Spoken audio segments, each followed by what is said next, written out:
ஒரு வனத்திலே ஒரு முனிவர் கடுந்தவம் செய்கின்றார். நாரதர் அவரை கடந்து போகின்றார். நாரதா, எங்கு போகின்றீர்கள்? சுவாமி, நான் விண்ணுலகம் செல்கின்றேன். அப்படியா? எனக்கு ஒரு உபகாரம் செய். உத்தரவு சுவாமி. எம்பெருமானாகிய கடவுளை பார்த்தால் காத்தல், படைத்தல், அழித்தலை செய்கின்ற ஆண்டவனிடத்தில் இந்த மகாமுனிவனின் கடும் தவத்திற்கு எப்போது மோட்சம் கிடைக்கும் என்று கேள். ஆகட்டும் சுவாமி. கொஞ்சம் பயணப்படுகின்றார். ஒருவன் ஆடி பாடி குதூகலத்தோடு வாழ்கின்றான். அவன் நாரதரை பார்க்கின்றான். வியந்து எங்கே என்று கேட்டேன். விண்ணுலகம். அப்படியா? எனக்கு எப்போது மோட்சம் என்று கேட்டுவா. திரும்பி வருகிறார்கள்.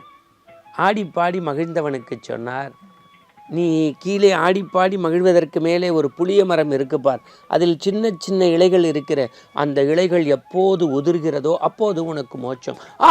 ஆனந்தம், ஆனந்தம், ஆனந்தம், பரமானந்தம், பேரானந்தம். இலைகள் உதிரக்கூடிய காலம் வெகு தொலைவில் இல்லை, விரைவில் இருக்கிறதே என்று ஆனந்த கூத்து.